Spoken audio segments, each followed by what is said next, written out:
ನೆರವೇರಿಸಿದಂತ ತಹಸೀಲ್ದಾರ್ ಮಡಿಯಾರ್ ಅವರೇ, ಪುರಸಭೆಯ ಅಧ್ಯಕ್ಷರಾದಂತ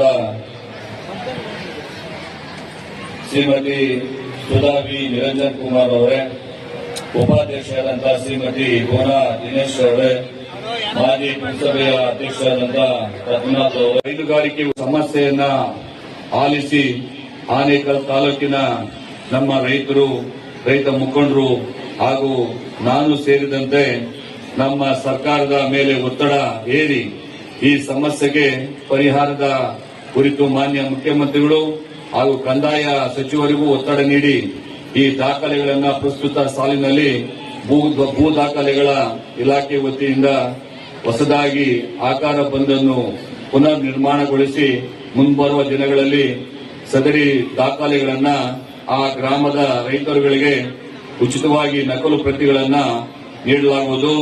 ಇದರಿಂದ ಒಟ್ಟು ಆ ಗ್ರಾಮ ಪಂಚಾಯತಿ ವ್ಯಾಪ್ತಿಯ ಮತ್ತೂರು ಗ್ರಾಮ ಪಂಚಾಯತ್ ವ್ಯಾಪ್ತಿಯ ಗ್ರಾಮಸ್ಥರಾದಂತ ಸುಮಾರು 6,000 ರೈತರಿಗೆ ದಿನನಿತ್ಯದ ಚಟುವಟಿಕೆ ಹಾಗೂ ಸರ್ಕಾರದ ಯೋಜನೆಗಳಿಗೆ ಮತ್ತು ಜಮೀನು ಮಾರಾಟ ಮಾಡುವ ಕುರಿತು ಈ ಉದ್ದೇಶಗಳಿಗೆ ಇನ್ನು ಮುಂದೆ ದಾಖಲೆಗಳು ಸುಲಭವಾಗಿ ಸಿಗುವುದರಿಂದ ಈ ಎಲ್ಲಾ ರೈತರಿಗೆ ಅನುಕೂಲವಾಗುತ್ತದೆ.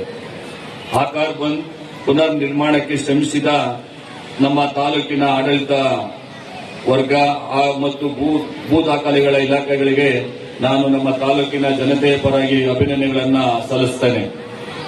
ಆನೇಕಲ್ ವಿಧಾನಸಭಾ ಕ್ಷೇತ್ರದ ಸಮಗ್ರ ಅಭಿವೃದ್ಧಿಯಲ್ಲಿ ನಮ್ಮ ಸರ್ಕಾರದ ಪಾತ್ರ ಅತ್ಯಂತ ಪ್ರಮುಖವಾಗಿದೆ.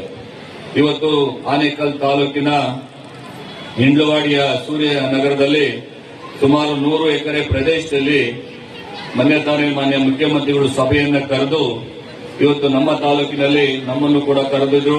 ಆ ಸಂದರ್ಭದಲ್ಲಿ ನಾವು ಬೇಡಿಕೆಯನ್ನು ಇಟ್ಟಿದ್ದೀವಿ. ಇಂದಿನ ಸರ್ಕಾರದಲ್ಲೇ ಬೇಡಿಕೆಯನ್ನು ಇಟ್ಟಿದ್ದೀವಿ. ನಮ್ಮ ತಾಲೂಕಿಗೆ ಸುಮಾರು ಸೂರ್ಯನಗರ 1, ಸೂರ್ಯನಗರ 2, ಸೂರ್ಯನಗರ 3 ಮತ್ತೆ ಇವತ್ತು ಸೂರ್ಯನಗರ 4 ಕೂಡ ಇವತ್ತು ಅಕ್ವಿಜಿಷನ್ ಆಗ್ತಾ ಇದೆ. ಅದರಿಂದ ರೈತರಿಗೆ ಒಂದು ಕಡೆ ಅನುಕೂಲ ಆದರೆ ನಮ್ಮ ಜನಗಳಿಗೂ ಕೂಡ ಅದರಿಂದ ಅನುಕೂಲ ಆಗಬೇಕು ಅಂತೇಳಿ ನಾವು ಬೇಡಿಕೆ ಇಟ್ಟಂತ ಸಂದರ್ಭದಲ್ಲಿ ಇವತ್ತು 1,650 ಕೋಟಿ ರು ವೆಚ್ಚದ ಅಂತಾರಾಷ್ಟ್ರೀಯ ಕ್ರೀಡಾಂಗಣ ನಿರ್ಮಿಸಲು ಸರ್ಕಾರ ಇವತ್ತು ಒಪ್ಪಿಕೊಂಡಿದೆ.